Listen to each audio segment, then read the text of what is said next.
Welcome to the Table Podcast, where we discuss issues of God and culture, brought to you by Dallas Theological Seminary.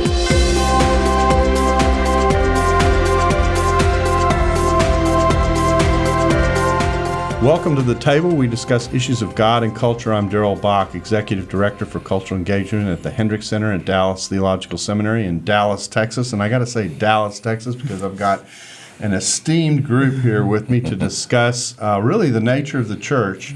And we've gone far and wide across the country. I've got Eric Mason over here on the end, who is pastor in Philadelphia at Epiphany Fellowship, and I've got Elizabeth Woodson, who's on staff at Oak Cliff Bible Fellowship here in Dallas. She works with Signals, and Bryan Carter, who is a veteran of foreign wars. He's done this before with us, and who's senior pastor at the Concord Church. And our topic is really talking about the nature of the church. So I want to thank y'all for being a part of the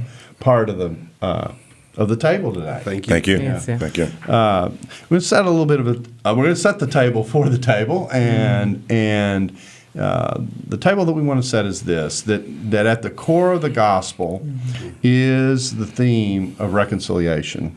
Amen. And in the New Testament, of course, it's Jews and Gentiles who are being reconciled. Today, we see nations coming together under Christ and being reconciled, and races coming together under Christ and being reconciled. So I want to start off by asking a question about how you think about reconciliation in the context of your ministries. So, Eric, I'll start with you. Well, thank you for having us on here, Dr. Bock. It's an honor to be here. Thinking about reconciliation in the context of our ministry, of course, we would start definitely with the biblical and theological framework, really of redemptive historical theology from Genesis to Revelation. That's where we began. And we begin in Christ's disposition towards reconciling us to the Father. And as the church, one of the challenges, we talk about reconciliation to God, but not one another. That's right. And the cross is a two-way street. And so we happen to have a decently multi-ethnic church in the inner city of Philadelphia.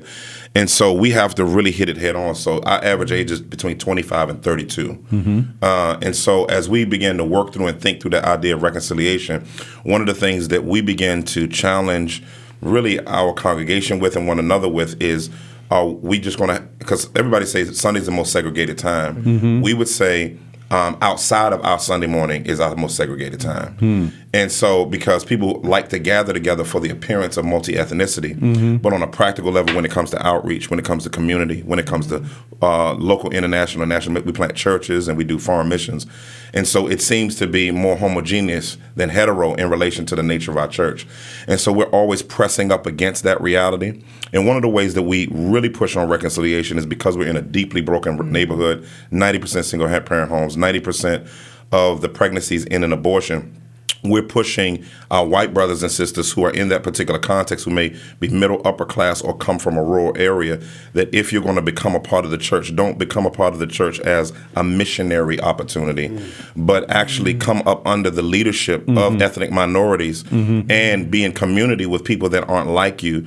Own the mission of the gospel and see us engaging our neighborhood, prison to school to prison pipeline, all those different types of things as gospel issues, not merely social justice issues, but central gospel issues that the church as a whole is hitting up, not just black people. So that's huge for us. When I write about the Gospel of Luke, there's a very interesting passage at the start when John the Baptist comes on the scene to set up everything that's going to be happening. And it says he's come to turn the people of Israel back to God and to turn the fathers to the children and the just to the unrighteous. And so it has both of those elements. Absolutely. It's got a reconciliation in your relationship with God, but that's supposed to spill out in your relationship to others. I say if you think about the Ten Commandments, it's structured the same way. 2 tablets. Tablet 1, your relationship to God. Tablet 2, your relationship to others. I call it the ethical triangle. Wow. And amazing. And so the idea that you can be reconciled to God and not pay attention to how that impacts how you're interacting with others is really a very truncated view of what the goal of reconciliation is all about. And Paul says in 2 Corinthians, of course, that we have a ministry of reconciliation. When he goes to summarize the whole shooting match, that's the one word he chooses to put it all together. So I think it's an important thing. Elizabeth, how do you think about reconciliation? I think really it pushes home the idea that the essence of what we do with Christ is transformational relationships. And so this transformational relationship that we have with God and the Holy Spirit and Christ should pour over into the transformational relationships we have with believers and non-believers alike. I think being in Oak Cliff and down in the southern sector of Dallas, living in a relatively homogeneous community with other African Americans, for us it looks like creating partnerships so that we can engage with other churches and other organizations to have these dialogues and to provide these relationships. Because if they're not here, then how can we really promote and push for reconciliation if we're not being intentional about living in diverse community? And I think about the singles that I have and the Bible studies that we've done where we're inviting other people to engage in this dialogue, especially of the current cultural climate. How do we talk about this together? And then how do we act together? Because I think it just can't be a conversation. That conversation needs to lead to some sort of action for us to push towards this biblical ideal of diversity and really unity. We had a meeting here recently of leading pastors in the area in which we were raising that very question, and the one of the responses we were getting from the floor is that conversations are wonderful, and we've had lots of conversations. There really is a need to do something concrete and have some genuine networks and some genuine structures in place, and be doing some concrete things so that something positive comes out of this. Brian, what's your take on reconciliation? So I'm quite in line with both of my brother and sister in terms of their reflections on this whole matter. That essentially it's us living out this biblical expectation that's modeled through our spiritual reconciliation. It ought to be exemplified through our human and context relationships. So I think it's but the thing I've noticed more and more in our work in this area at Concord is the importance of it being intentional, that it has to be at the very heartbeat or one of the core DNA values for the church. That I think so often what happens is we get so engaged in just ministry that we forget about if the church is not pursuing this, no one else is. Right. And they did a survey in Dallas some time ago talking about who's responsible for really working against racism, working toward reconciliation. And they listed all these entities, schools and government and law and police officers. But we understood that the church was too far down the line. Right. And so for us, it's about making it an intentional part of how we shape our ministry. Yeah, because it's going to happen by default. It's not going to happen by default.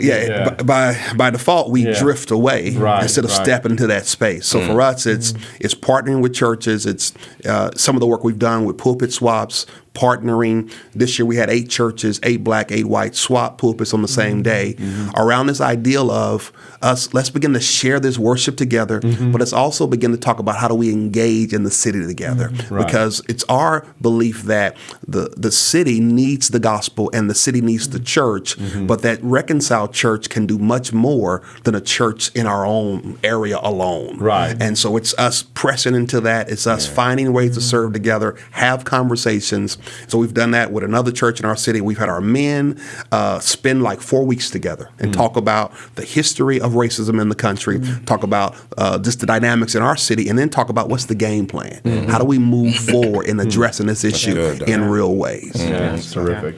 Well, let's start to have the conversation. I'm going to ask the question I told you I was going to ask before we started recording, and it really is a question that's designed to help people understand one another. And so the question goes like this, and Brian, I'm going to start with you. Okay. Tell me, as an Anglo, what I don't get about being African American and living as an African American here in the United States, and I'm all ears. Okay. And I'm ready to duck.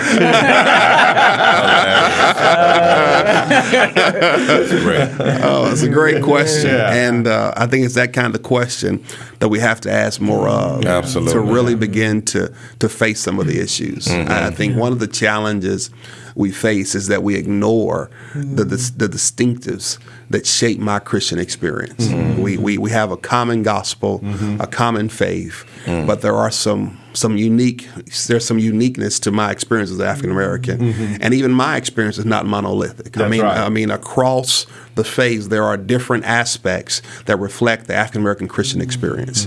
Of course, we cannot ignore just the theology of suffering that has been a part of our heritage through the civil rights movement, through the implications of racism, and even today. I mean, those implications, those influences still shape the way that I come to church. The Black church historically has been a place of hope. It's been a place of encouragement. It's been a place of collaboration. It's been a place where the Black church historically had a heavy influence in its community, because it wasn't just a place where I heard the gospel. That pastor was a father figure. That pastor was engaged in the community as a community leader. Right. He was free to speak. It was a refuge. He was free to speak for me when no one else could. When I couldn't speak for myself. Right. And so those are some of the implications historically that still convey to the day. I mean, it's you need to understand that from my experience, as a Black person in America, suffering has been a part of my heritage. I still live with that today. I still live with being excluded at times in different places. I still live with the isolation.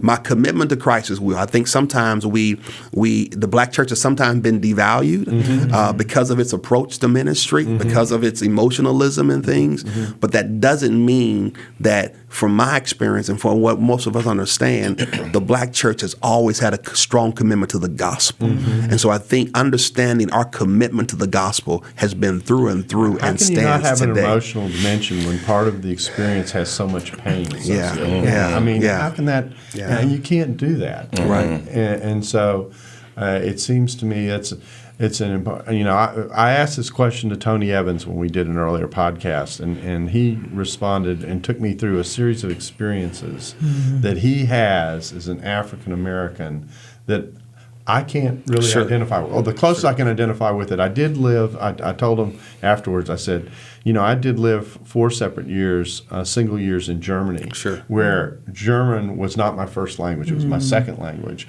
I went into PTA meetings at the schools where my kids were struggling to understand what was being said and feeling apart because I didn't share the language with the facility that everyone else had it with. So I've had a little bit of an experience of what it is to be marginalized just because, but it's not quite the same experience for someone here. It's still not the same, and I think that sometimes that's underappreciated. Elizabeth, how did you help us understand? I think it's understanding really, and to expand on what Pastor Carter said, the history of the Black church, and that the context in which it's developed to really contextualize the suffering, the oppression that we were experiencing as Black people in America, really from the time of slavery. And even with Black evangelicalism, to be able to contextualize how does my theology affect my sociology, and the dynamics of being Black in America and living in a racialized society, right? So I think people, in this conversation about race, I'm not racist, I'm not prejudiced, but really the dynamic of what does it mean to live in a society where economic, social, psychological benefits might not come to you based upon the color of your skin. And this biculturalism that as an African American, I have to be able to engage in a dominant culture that might not value my church experience, might not value the dynamics in which we present the gospel or preach, or just some aspects of the Black church experience that are very rich in tradition and history. And so I think really to understand what it means to the experience of a Black person in the church is really to understand the experience of what it means to be Black in America. And there really is just some truths of what that dynamic racially looks like for us that we have to unpack to really be able to put on the table an understanding that everybody can have of how can we correct some of the things that aren't, let's say, appropriate, or correct some of the directions that we're going in as a country that really aren't reflecting who Christ really is. Okay, Eric? I don't want to be a reductionist, but one of the things the way I look at it is 2 different timelines comprehensively, like on every level. Spiritual timeline in some ways, from a theological standpoint, sociological, geographical, economic, sociological, psychological, timelines difference. When you have since possibly 1619, our timeline technically is documented to have started differently than when whiteness was created. Okay. Whiteness was created by America as a marginalization technique for capitalism. So when you have those two different timelines going on, and then we've only had maybe 40 years, maybe. And it's like telling someone, start a marathon, you start running first, and you get 17 to 20 miles into the marathon, then you say, okay, you guys start running. Yeah. You got an equal opportunity to run, but you got to catch up with them. And it's like, you're never going to catch up, you know? Yeah, And so what the black church has been an Imago Dei equalizer. And so I think that what the black church has served to do is bring gospel dignity to blacks. That's why titles are important in the black church.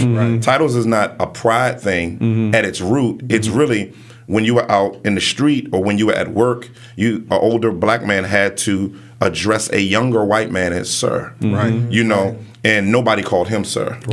So when he got to the black church, he was deacon, he was reverend, he was sister, he was brother. And we dressed up as a way to say, I'm blue collar during the week, but this is where I have my dignity and value. And so for me, that's what the black church done. It started from your youth, your junior usher. You know what I'm saying? And all of that, all of it's focused on pointing to, because you don't have to teach us total depravity. We already know we totally depraved. The issue, the issue now is dignity. Right. You know, dignity. The gospel brings dignity, and so for me, that is the major contribution of the black church. Beautiful. Period. Yeah. The interesting part of this conversation, when I'm trying to speak with other Anglos about it, is to say, because the reaction when this discussion comes up goes something like this, and it's two-tiered. It's, well, I haven't tried to do anything consciously racist in my life. You know, they're very personalized, very individualized. But what is harder to see is how it's built, how their elements built in, and it isn't necessarily just what you do consciously. It's what you are unaware of, that's going on around you that needs attention and needs to be perceived with some element of concern. And the greatest some of the greatest conversations I have go like this. You know, sometimes an Anglo will walk into this conversation and say, "Well, I'm tired of having this conversation," or this always puts my back against the wall to have this conversation. And I love my African American brothers and sisters who say, I never get to leave the conversation. I live with the conversation. And most people don't get that. They just don't. And so to hear the articulation of what it is, what the experience is. Again, another example that Tony gave us. He said, you know, I've been pulled over for driving through a neighborhood on my way to lead a Bible study, simply because the color of my skin. I said, Tony, I've never had that experience. You know, and so we have talked about this, and it just strikes me that the experience is so different. I mean, you know, some people think that the experience is the same for everybody, and it's not. It's not. So help us think through how we can work better together. What are some of the things you've alluded to some of them, but let's develop that a little more. What are some of the things that you're seeing or stretching towards to try and bridge this gap and to help the understanding and to move from conversation to action? What are some of the things you see the church is needing? So for us, I mean, the last couple of years since Ferguson happened, we've got a group of churches working together the last 2 years, because I think that when you look across our country and look at the matter of racism, I really believe that's a call to the church. It's a call to the church to say, we've ignored that issue, now we need to address it. For us, it's the pulpit swaps, trying to model it, and then also we're trying to work through a series of teachings that we all can preach on together around this matter of racism. And it's not, I think it's very important to say, it's not politics that we're talking about, it's theology. It's theology. I mean, we really, if the gospel is really about reconciliation at its core, and the flip side of it is, if one of the most powerful means of showing that the gospel has power is the way in which relationships are realigned, okay, which I think is true, then we're actually living out our mission when we tackle these topics. Exactly. Elizabeth, what are you seeing? I think for me, I think it's the dynamic of what it means to continue to sit at the table and continue to fight to have these conversations. I think sometimes there can be, especially in the current cultural climate and what, the conversation I'm having with the young adults and singles that I work with is kind of a weariness along the way. And so how do we continue to bring awareness? I think there is... the culture is a lot more aware that something's wrong now than maybe they were a couple of months ago. And so how do we bring information? How do we bring podcasts and documentaries and books? There's a lot of great material that's been written on this to understand the dynamics of what it means to live in a racialized society, what it looks like to have privilege, what it looks like to really deconstruct some of these systems. What is systematic racism? I think because if you can't see it, then how do we bring it to your eyes? And then how do we enable you to take that information, right? Because the information isn't the end goal. And how do we act to really dismantle some of these things that are creating a reality for some of our brothers and sisters in Christ and less than ideal? And I think right now, specifically working with a women's conference here in Dallas that has a real heart for diversity and racial reconciliation and talking through those hard questions of what does this really mean?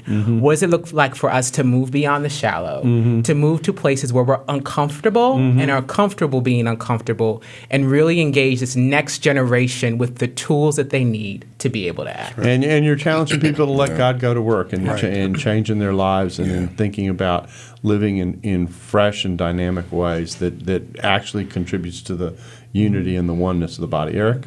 I totally agree, first off, with what's been said. Amazing stuff's been said. My home church is All Cliff Bible Fellowship. So we used to do every year solemn assembly. And I took that to Philly when I went. And in the last few years, we've added cross-ethnic churches, so Korean churches, Chinese churches, white churches, come for a week and fast with us and seek the Lord together to treat it. One of the things we wanted to do first was treat it as a spiritual warfare issue.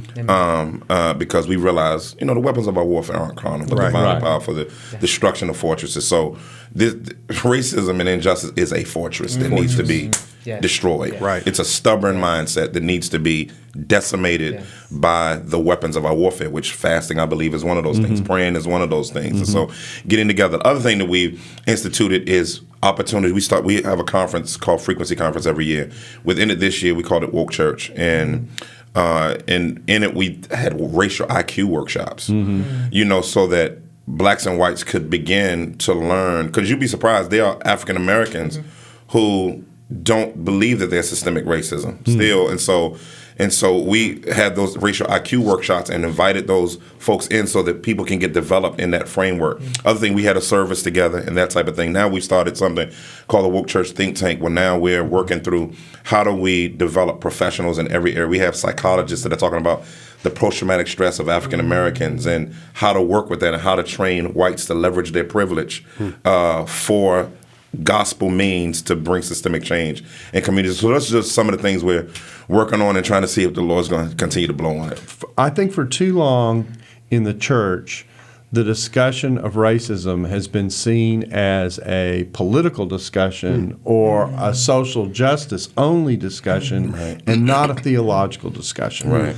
So now I want to have you help me unpack that. And that is, talk to me about how you see this as a theological issue, as something that is central to what the church is supposed to be. I think, to me, Titus 3 is the most cloaked passage in the New Testament on this issue, because you have Paul kind of do things backwards. than he usually does. He does orthopraxy then orthodoxy throughout the book. It's interesting because he usually does the reverse. And so in chapter 3, of course, in chapter 2, he says, verse 1, teach what accords with sound doctrine. Then he tells you all of these different things that are sound. And in verse 1, it says, serve basically your city, your civic authorities. Then it talks about because you were lost.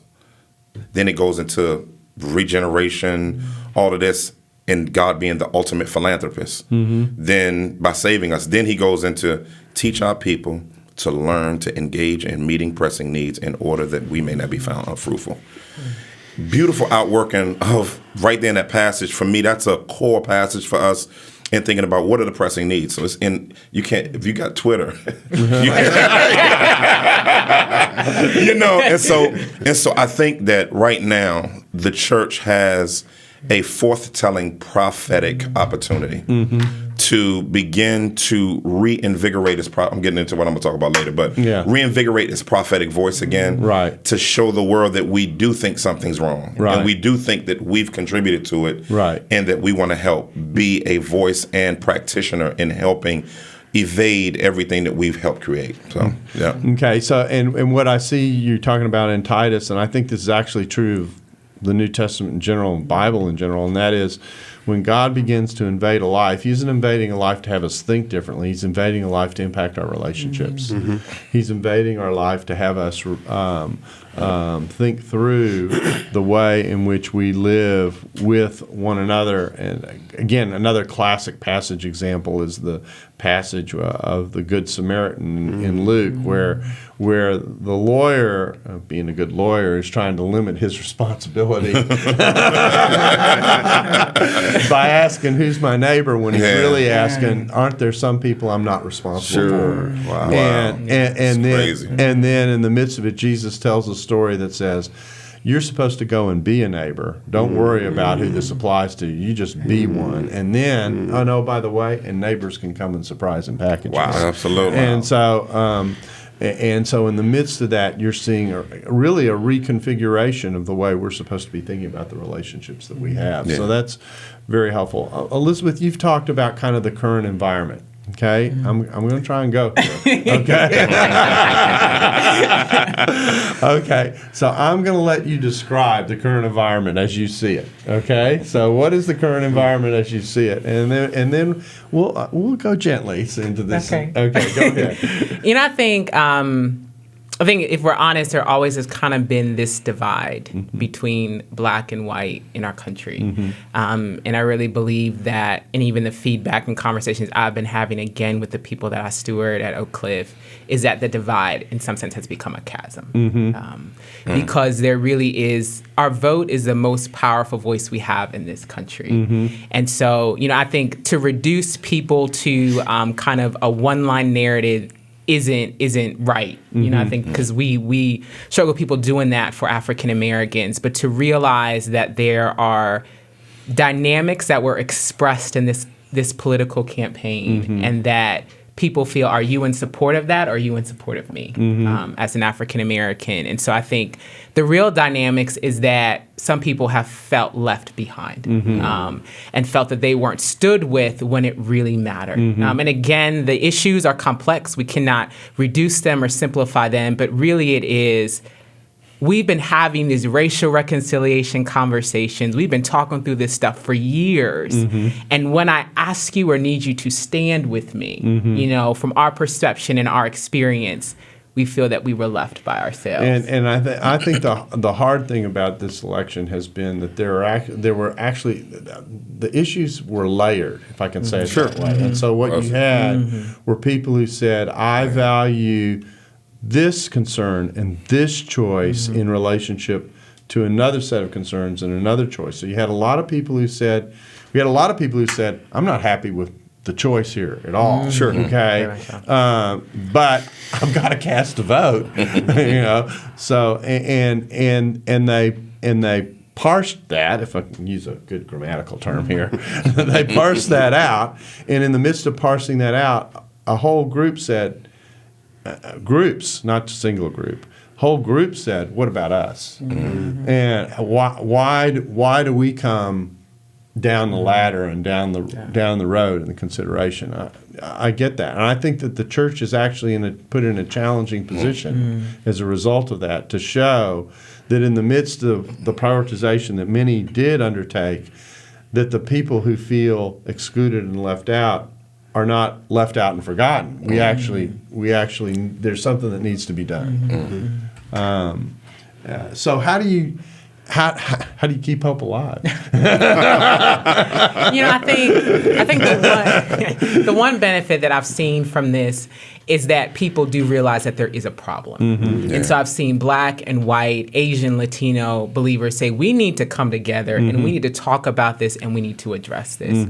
We need to address this issue of the prioritization of certain social issues within our culture. And really, what is our theology? What do we believe as believers, right? As brothers and sisters in Christ, because that is the closer bond that we have, not racial ties, but this tie we have as being a part of the kingdom of God. And how do we take that theology and how do we allow it to impact our sociology? And to me, I really see it's been this catalyst to push people into conversations that, to me, again, are saying, hey, we need to do something about this. As long as people are willing to step into that space and have those conversations and not back off of it. I'll tell you one thing that I'm seeing that bothers me, and that is you raise this and you raise the issue of justice, et cetera, and the response comes, well, I call it the yes but response, okay? And the emphasis is not on the yes, the emphasis is on the but, okay? and the point here is that someone says, yes, I recognize that,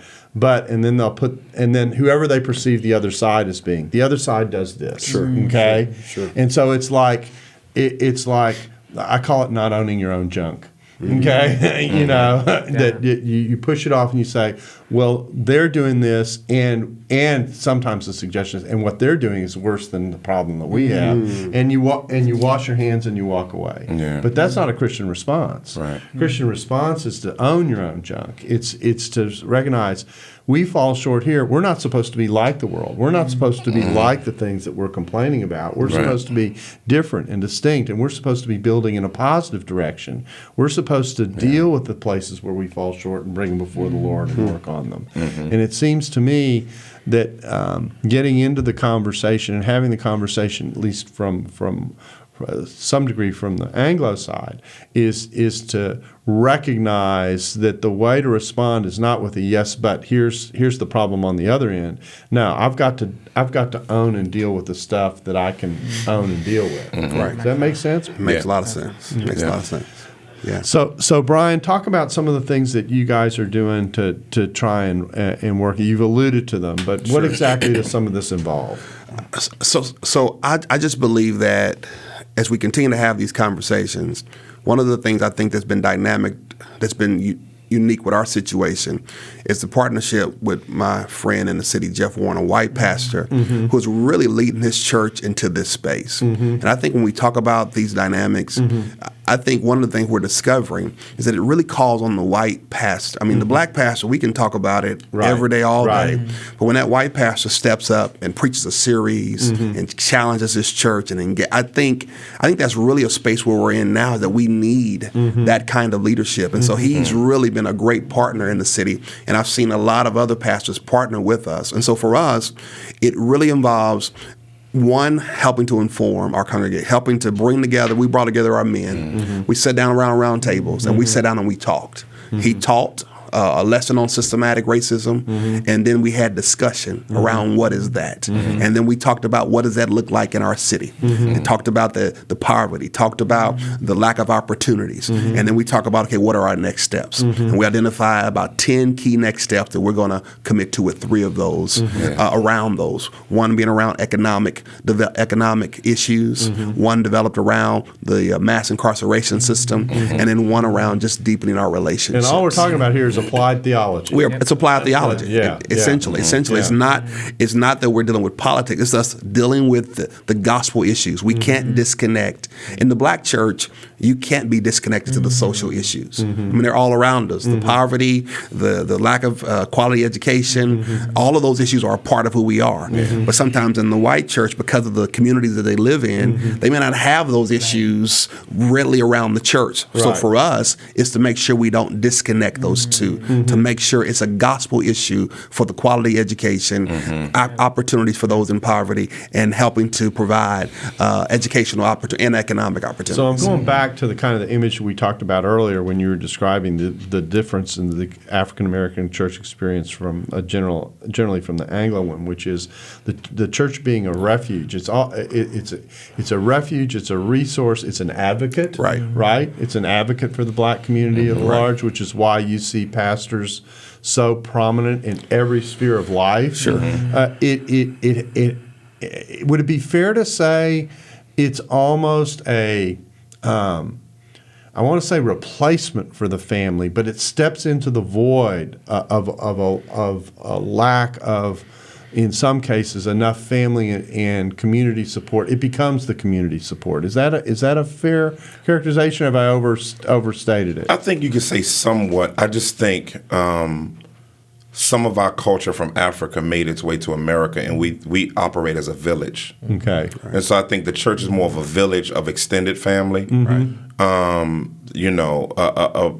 I won't discount the fragmentation of the family because of slavery, black codes, Jim Crow, etc. Right. Yeah, but I think it. Would y'all agree with that? Yeah. But yeah. I think that one of the things. This is another thing that needs to be owned. I think on the Anglo side. And that is one of the yes buts that I get is, but look at how fragmented the African American community is. Look at how the lack of structural families, et cetera. To which my response is, from what I know about the history, what little I know about the history is, yeah, but it was almost set up to work that way. Sure it was. People don't realize the impact of what slavery did to families. In the way in which people were moved around and were pieces on a table as opposed to being people. And so the Bible says you pay for those things in the third and fourth generations. That those things don't go away. You don't just wipe the slate clean. And that's part of what needs to be owned. And I think that's a part of the experience, if I can say it, that I think, generally speaking, a lot of people are oblivious to in the Anglo community, the impact of that. Would that be fair? Yeah, Dr. Bock, I had a lot of white friends that say, hey, can you give me some resources? And I used to. Now I don't, and I'll tell you why. You being a research professor know more probably than all of us put together about researching. But I can say all of us having been students or researching process does something to you when you have to search and find, connect to, and you and that process of discovery to me is a sanctifying process, and that's what I would call a big encouragement, like a huge encouragement for black brothers, for our white brothers, but then not letting your research process make you think like it's like in Neo and Matrix, jiu-jitsu, exactly. But then having actual relationships with African Americans that don't center on racial reconciliation, but just a relationship. That's right. And then that comes up as a process of relationship. So yeah. So in other words, in the natural pursuit of being a friend, absolutely, and being involved in a person's life because they're your friend, et cetera. In the natural scheme of things, these things. And I think I'm hearing you. What you're saying is this is not a topic that you kind of treat as in an antiseptic kind of way. From a distance. It's like you put on your mask while you're doing your research. That kind of thing. Yeah. Okay. No. This is until you get involved in the warp and woof of what this is all about, and you're not going to get your hands around it at all. It's not a bibliographic note and a footnote. Absolutely. Yeah. Okay. So what other things would you say? This is great, Eric. What other things would you say to the church at large about how to help the church be the church? Well, me and Chandler have a real good relationship when it comes to this type of stuff, and I think that. You just need someone pushing both ways. One of the things I want to invite my white brothers to do is push. Like, we can handle it. We've been pushing enough. I think respectfully push, knowing that you're pushing against pain. Right. But I think you have to push and ask. If you think we're act like victims. Like, ask those questions, because those things need to be unearthed, right? And I think on even on a school level, I think we need to I think the epistles are important, but I think a lot of schools live in the epistles. Right. I think we need to think of all Scripture as Jesus said, all of them speak of me. So going back into the prophets and looking at how it speaks of him. Right. And just, I think going back and really unearthing the whole counsel of God, I think is extremely important, because even little stuff you're saying, like the 3, what did you call those 3 things? The tablets and the ethical triangle. That's amazing. Yeah, like that needs to be like written out in an article if you have it, and talking about that in relation to racial reconciliation, and having an African American speak into that. Right. I think those are a conglomerate of things that are just so important. Yeah. I do. Yeah, I do. I like the idea of what I think you're asking for is a frank, honest conversation between friends. Right. Absolutely. And in which I don't hide what I'm really thinking. Yeah. And we get it out on the table, and then because there's a built-in relationship and respect, you go to work on it. Absolutely. It's analogy. It's no different than a marriage. Okay. It may be a shock to you, but my wife and I do not agree 100% on everything that we pursue in life. Right. There are sometimes times for diplomatic conversations in which the parties met, and had conversation on what needs to be done. Yeah. And I would say this too, that at the same time as we talk about these, it's risky. Yeah. I mean, it's risky for a pastor, a white pastor, to step out and give this framework, knowing in this congregation there are people that may not be in that, be not ready for that, or they have these differing opinions. Yeah. So I think the risk of it as a pastor is something that pastor must step into, because the conversation is happening all in the culture. But if the church doesn't give people a framework for how to handle this on Monday morning when they've watched this video over the weekend and they've tried to explain away everything, they have to be able to give them a theological framework. And the thing that I find is that I find that there are lots of well-meaning people who are where they are because that's where they've been. And they don't have any other reality that's been put before them for them to process. And so I see it in my own thing is there's a process of education that's going on. I mean, earlier we talked about don't research, but there is a process of education that goes on in which you say to people, can you step out of your own shoes in your own world for a second and just listen to someone whose reality is different and think about if you're in that situation, what your reactions might be. And I think some people have never been in a position to be able to step into that space. And so a pastor who comes along and helps to paint that world, I mean, that's actually what this podcast is trying to do, is to paint that world for people. So I go, I never saw that before. I never understood it that way before. I didn't realize that was a part of what was going on, et cetera. And I find that there are enough well-meaning people in that circumstance that when you lead into that space, they'll walk with you. Yeah. I think Romans 12 stops at verse 2 for so many of us. And it's kind of like, okay, great quote. It changed my mind. But then when you look at what being a living sacrifice looks like in the rest of that passage. That's right. This is this whole conversation. That's exactly right. It's a passage of empathy. Right. As the centerpiece of what it means to be a living sacrifice in the context of relationships with the body. Right. That's right. And I think that right there has to be one of the things, and I encourage even African Americans, like for us, I can tend to become apathetic and say, I'm sick of explaining black people to white people. Right. Yeah. I'm just being honest. Yeah. And so, but the Lord had to convict me about that because I can't, I can't be resistant like 2 Timothy 3 talks about people will one day, be irreconcilable. And I don't want to be like fulfilling that prophecy. Right. There's certain texts you're after, and that's not one of them.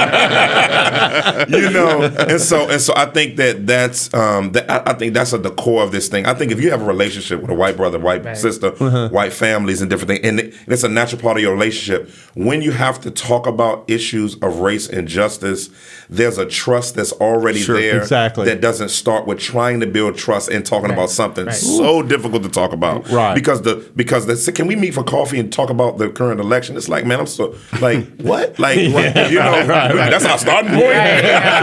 You know, so yeah. You want that coffee to boil while we're talking? Yeah. No, I get that. We, one of the ways this was handled here after the shootings was one of leading businessmen here in the city put together an event in which he had each of us invite someone of a different ethnicity to talk in a group of about 20 of us. And so we each brought someone. So I went with Rodney Orr. And we sat and talked. And because there was a relationship base there to start with, the conversation immediately went to a level that you weren't having to spend hours clearing out brush before you got there. And it just made for a different kind of conversation. And so I guess one of the first steps of application might be to people. Work to develop relationships with people who are around you who are different than you, and ask them about their world. That's right. That's right. And I mean, I think because I think sometimes I have conversations with people who say, I live like far north Dallas, so there aren't a lot of people that look different than me around. Right. And I think even the encouragement to pursue all the more diversity, pursue all the more those intentional relationships, because it is this racial isolation that if we're not stepping the experience of anybody else, nothing's going to change. And I think we don't have an excuse because I'm living in a community of all black people or I live in a community of all white people that I don't have to do this because nobody lives next door. We really need to pursue really what's the heart of God. And that takes a lot of intentionality and sacrifice. Well, I just want to stop and thank you guys for taking the time to come in and talk and to have this initial conversation, at least in the context of the table. We are we're thrilled about what it is that God does in the church when He brings people together. We're elated with the hope and that reconciliation can represent. We have no doubt that when reconciliation happens, it stands out like a big light in the midst of a divided world. And so the goal is clear, and the potential of what it represents for the testimony of the church is huge, and I think you all have helped us to get our hands around that. So I appreciate you taking the time to come and talk with us. Thanks for that. Thank you so much. And we thank you for being a part of the table, and we look forward to having you back again with us soon. Thanks for listening to the Table Podcast. For more podcasts like this one, visit dts.edu/the table. Dallas Theological Seminary. Teach truth, love well.